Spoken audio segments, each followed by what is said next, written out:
Doctor Pushpa Dwivedi, अध्यक्ष हिंदी विभाग, हरप्रसाद दास जैन महाविद्यालय आरा।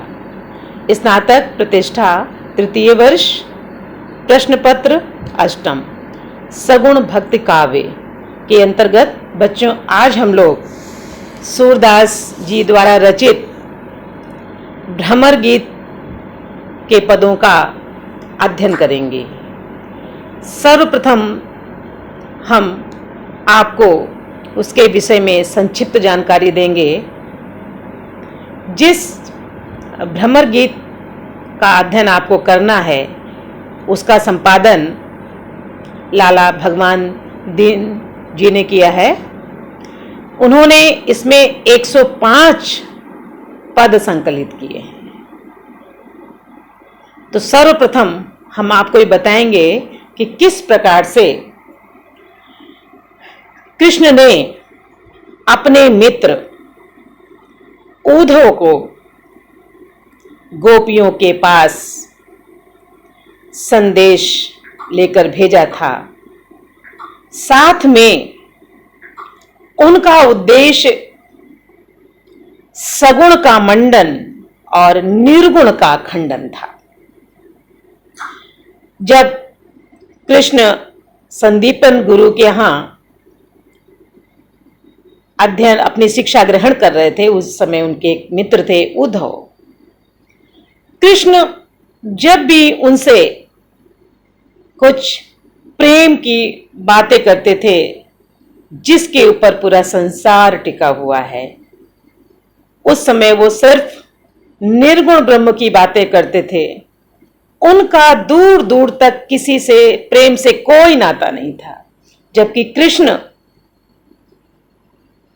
उनको बताना चाहते थे, क्योंकि उनको गोकुल की याद आती थी, माता यशोदा की याद आती थी, है ना, गोपियों की याद आती थी। लेकिन जब भी वो उनसे बात करना चाहते थे तो सिर्फ अपनी नीतिगत बातें करते थे कि कहां वो गोपियों के साथ में खेलना, गोपियों के साथ में रास रचाना,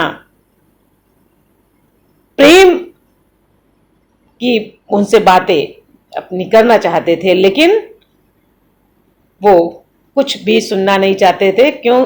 कारण कि वो निर्गुण ब्रह्म की बातें करते थे, जिसको गोपियों ने बिल्कुल रूखी सूखी बातें कही हैं, नीरस, जहां हमारे पास कोई आधार नहीं है। और निश्चित बच्चों, जब हमारे पास कोई आधार होता है तो हमको लक्ष्य की प्राप्ति आसानी से हो जाती है। हमारे सामने एक आकार आ जाता है कि ये राम है, ये कृष्ण है, जिसकी भी आप आराधना करना चाहते हैं, जिसके प्रति अपना प्रेम प्रदर्शन करना चाहते हैं, तो हमको कोई परेशानी नहीं होती है। निर्गुण ब्रह्म में क्या है कि हम आंख बंद करके किसका ध्यान करेंगे, क्योंकि हमारे सामने कोई न उसका रूप है न रंग है। तो निश्चित हम बहुत समय तक अपने ध्यान को नहीं लगा सकते हैं।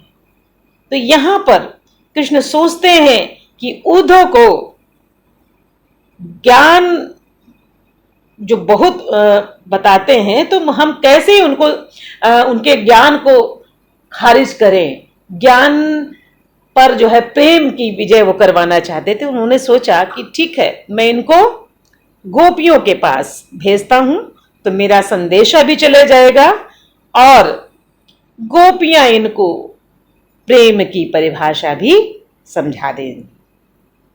तो बच्चों, ये जो भ्रमर गीत है वो सूर सागर की सबसे महत्वपूर्ण सूर सागर का अंश है। भ्रमर गीत से संबंधित आचार्य रामचंद्र शुक्ल ने करीब 400 पदों का संग्रह किया है। लेकिन लाला भगवान दीन जी ने जो सूर पंचरत्न में 105 पदों को संकलित किया है, उसका अध्ययन आपको करना है। तो यहां पर उद्धव गोपियों के पास जाते हैं। गोपियां जिस मार्ग से कृष्ण मथुरा गए थे उस मार्ग पर एकटक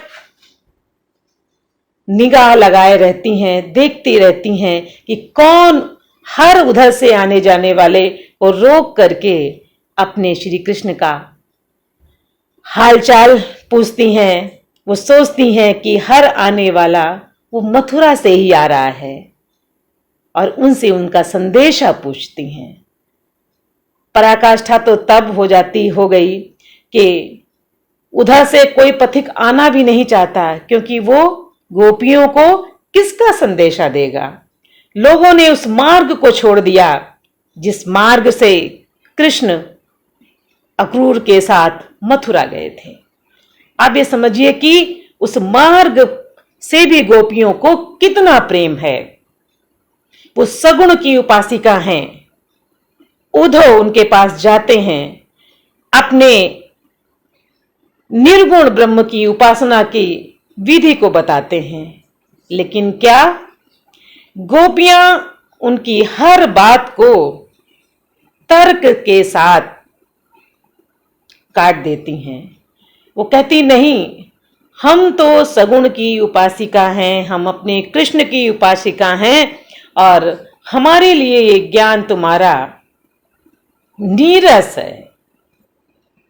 वो क्या कहती हैं कि जोग ठगौरी जग न बिकई हैं, ब्रज न बिकई हैं, कि तुम्हारा जो योग की जो तुम यहाँ पर जो योग को बेचने के लिए लाए हो, यहाँ पर इसका कोई खरीदार नहीं है, क्योंकि हम सब कृष्ण की भक्त हैं और हमारे गुरु कौन है? कृष्ण। कृष्ण ऐसे वैसे नहीं हैं, उन्होंने ही हम लोगों को प्रेम का पाठ पढ़ाया है। तो हमारे गुरु ऐसे नहीं कि उन्होंने हमको इतना ऐसा ज्ञान नहीं दिया कि तुम्हारा ज्ञान उनके ज्ञान के ऊपर हावी हो जाए, अर्थात वो अपने ज्ञान को सर्वश्रेष्ठ मानती हैं, वो अपने प्रेम को, अपनी भक्ति को ज्ञान के आगे कुछ भी नहीं समझती हैं। 105 पदों में बच्चों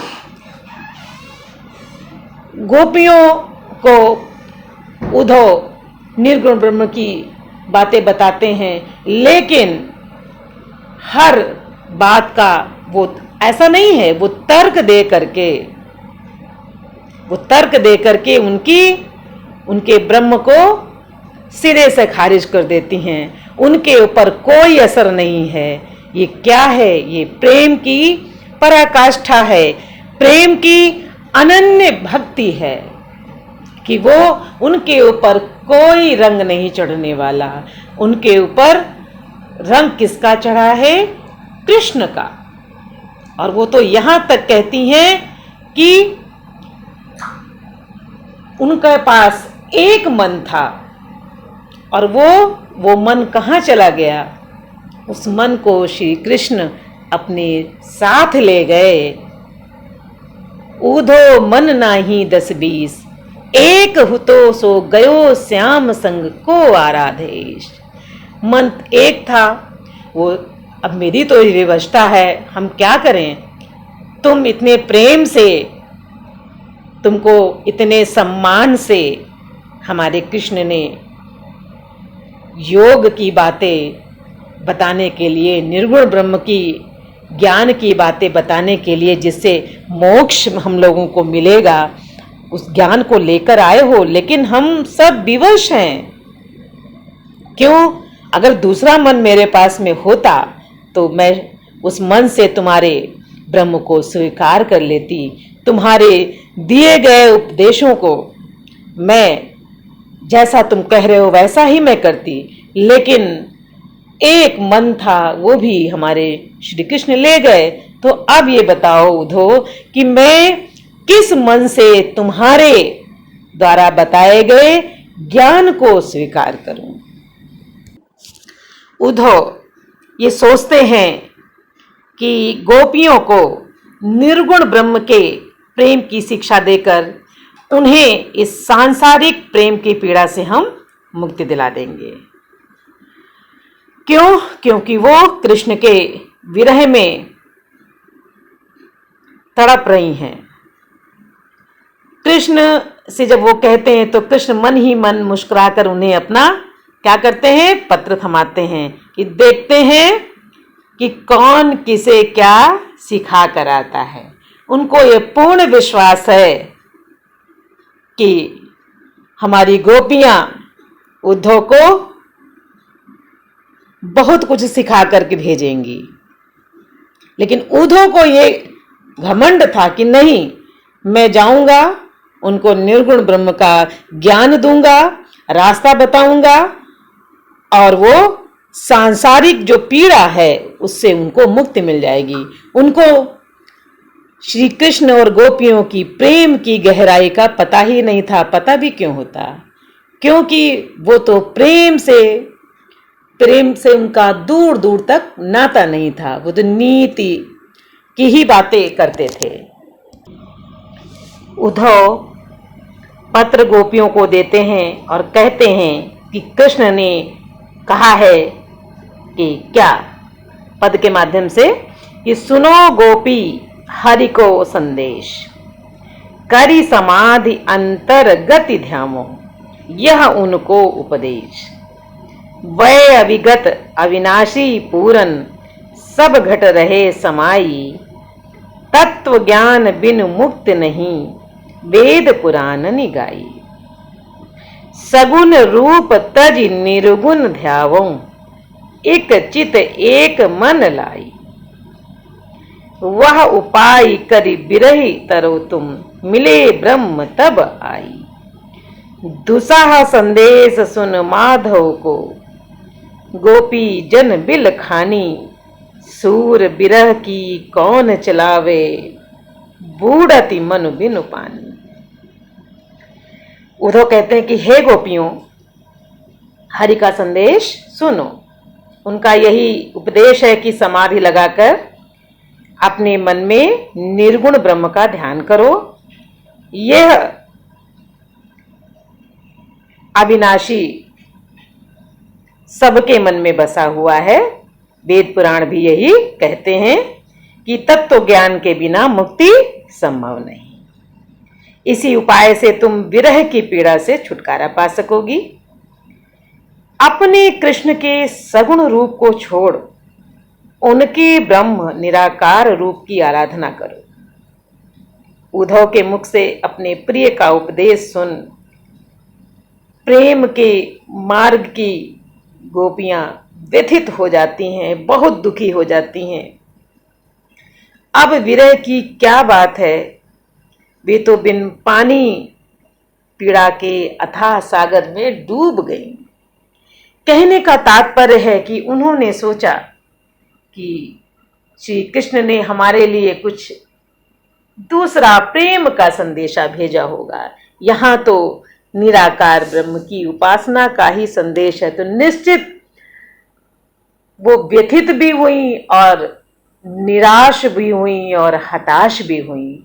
मान लेते हैं यदि आपको आप तो किसी का बहुत इंतजार कर रहे हैं और वो आते ही आपके ऊपर बरस पड़े, लांछन लगाना शुरू करे, कुछ दूसरा रास्ता बताए, तो निश्चित आपका हृदय बहुत दुखी होगा। उस पीड़ा को व्यक्त नहीं किया जा सकता।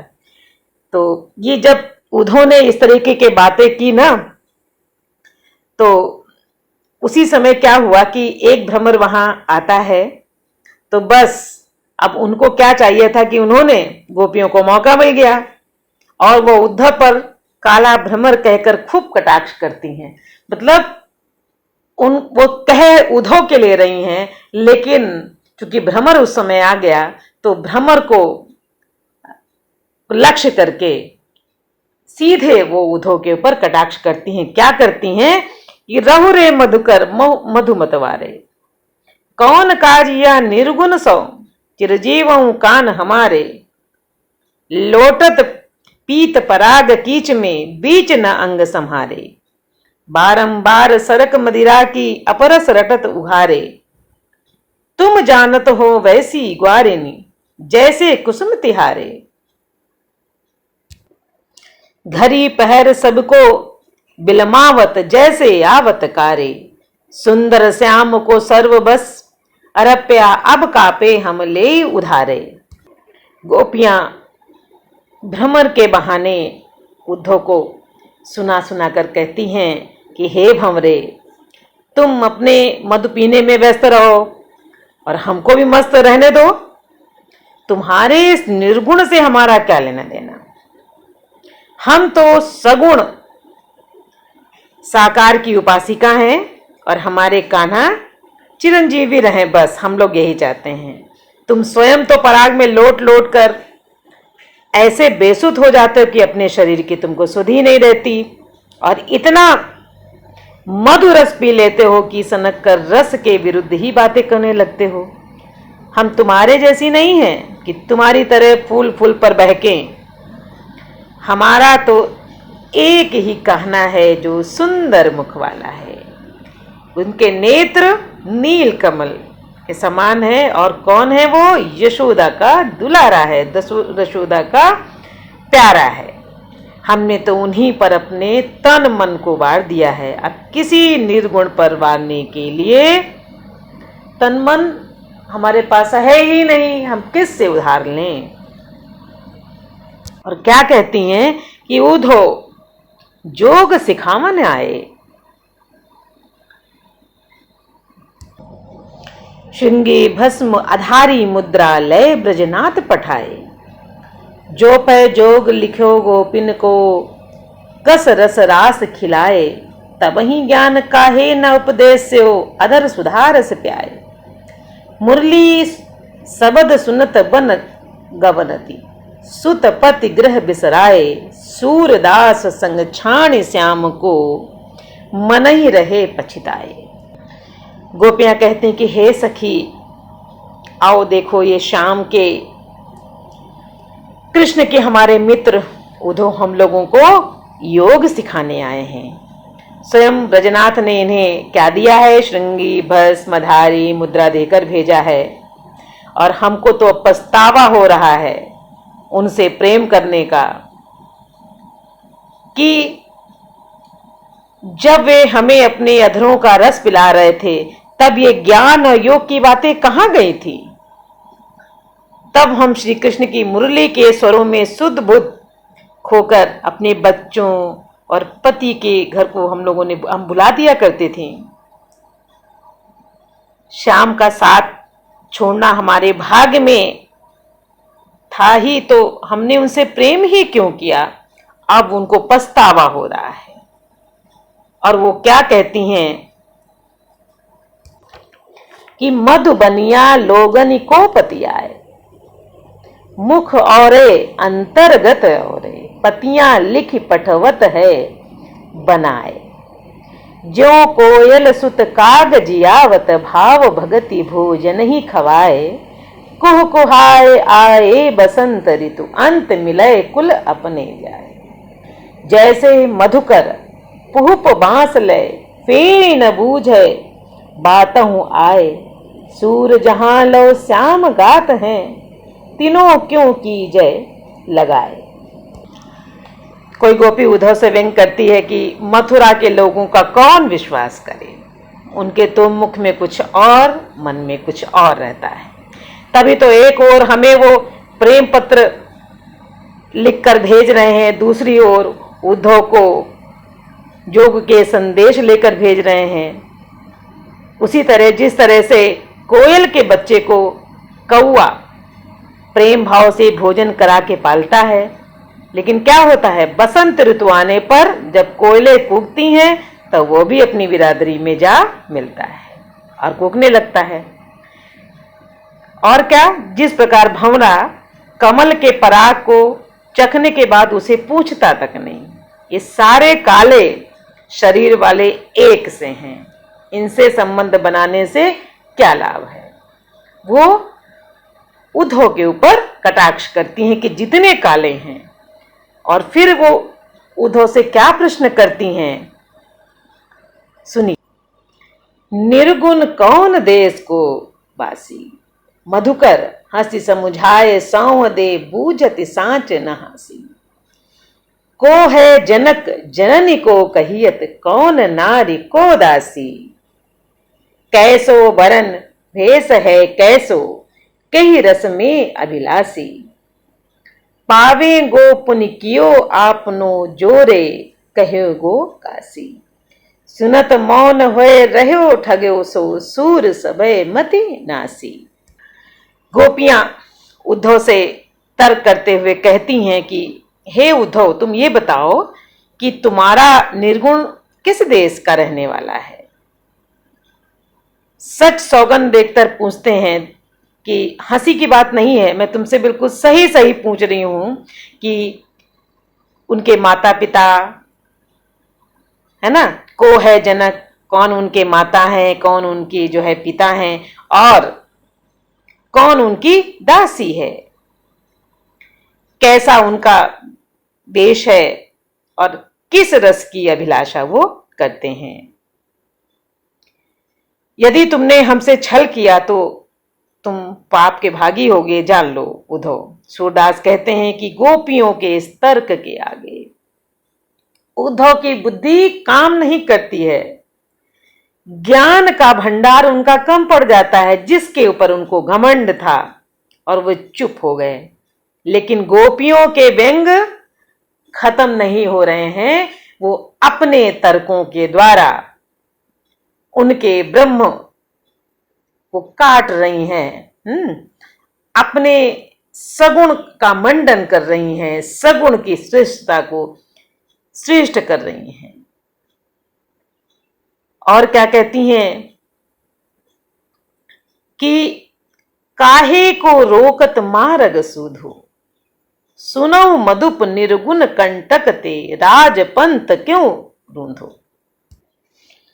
कि कै तुम सिखई पठाए कुब्जा, कै कहीं श्याम घन जूधो, वेद पुराण सुमृति सब ढूंढो, जुबतिन जोग कहूं धो।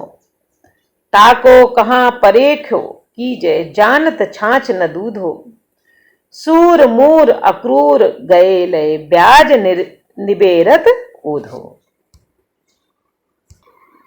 गोपियां चिढ़कर पूछती हैं, कहीं तुम्हें कुब्जा ने तो नहीं भेजा? क्यों तुम प्रेम के सीधे मार्ग को, प्रेम के मार्ग को गोपियां राजमार्ग कहती हैं, कि तुम क्यों प्रेम के राजमार्ग को निर्गुण के कांटों से रोक रहे हो? और वैसे भी ये बताओ, कहीं कोई वेद पुराण में लिखा है कि युवतियां जो है योग की साधना करेंगी? मुझे तो लगता है कि कोई दाल में काला जरूर है कि तुमको कुब्जा नहीं भेजा है। और मैं उनको क्या कहूं जिनको दूध और छाछ में अंतर ही पता नहीं है।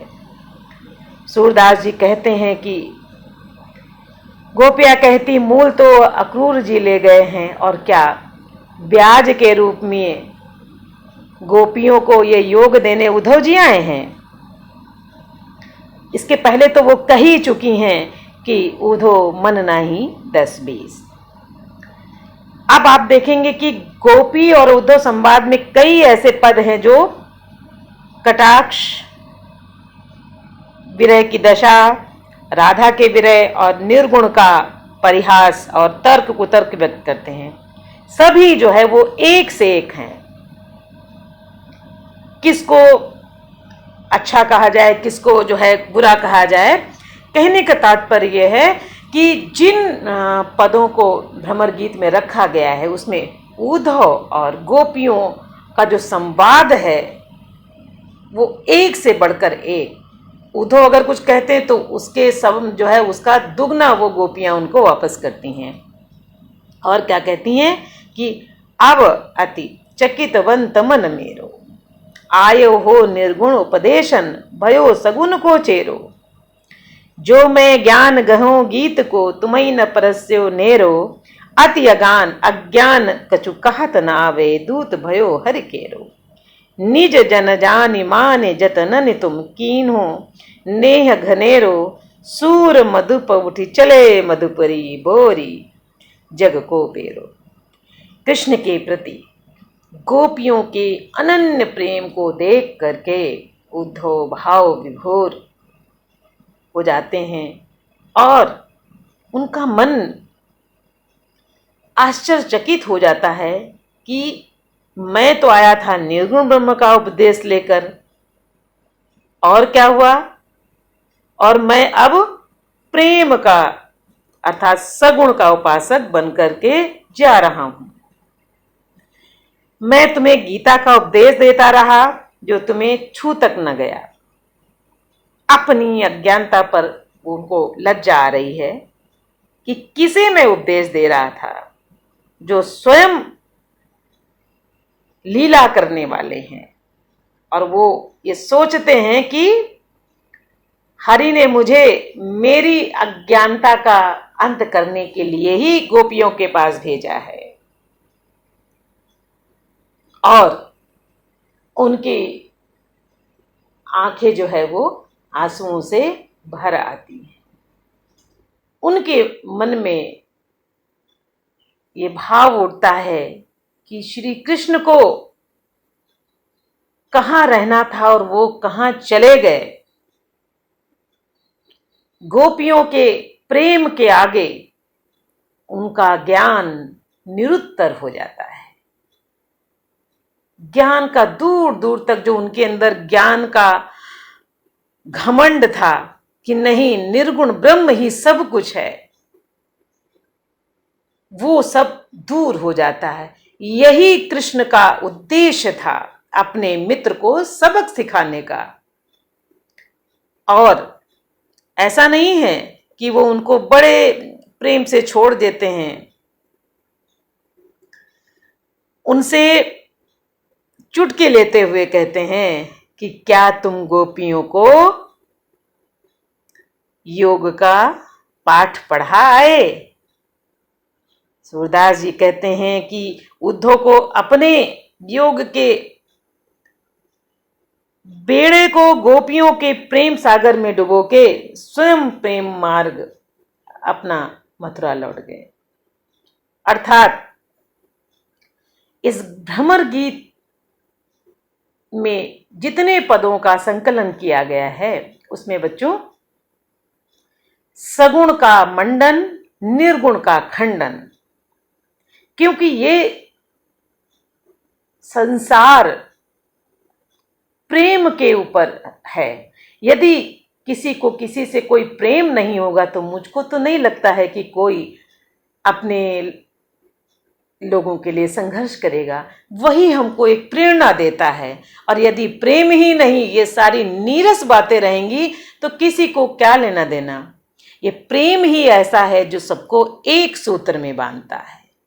प्रेम में ही वो ताकत है कि व्यक्ति बड़े से बड़ा संघर्ष करता है। और यही उद्देश्य सूरदास का था कि उन्होंने ये दिखाया कि सगुण की उपासना राजमार्ग है और निर्गुण की उपासना को उन्होंने कांटों का मार्ग कहा है। गोपियां उनको विभिन्न उदाहरणों के माध्यम से अपने अकाट्य तर्क से निरुत्तर करती हैं और उद्धव यहाँ से प्रेम की गठरी को लेके जाते हैं और वहां से क्या लेके आते हैं, योग की गठरी को लाते हैं और यहाँ से प्रेम की गठरी लेकर के गोपियां भेजती हैं। तो आपने देखा कि अभी मैंने जो भी आपको बताया उसका मुख्य उद्देश्य यही है। भ्रमर गीत तो नाम बताया ना कि वो भ्रमर जो है उसी समय जब उद्धव से बातचीत हो रही थी तो भ्रमर आ गया और भ्रमर को लक्ष्य करके उन्होंने उद्धव को खूब खरी खोटी सुनाई। मुख्य उद्देश्य कृष्ण का उद्धव को भेजना यही था कि वो ज्ञान के नीरस मार्ग को छोड़ करके प्रेम के सरस मार्ग पर वो चले। यही भ्रमर गीत का बच्चों उद्देश्य था। अब हम लोग इसके आगे का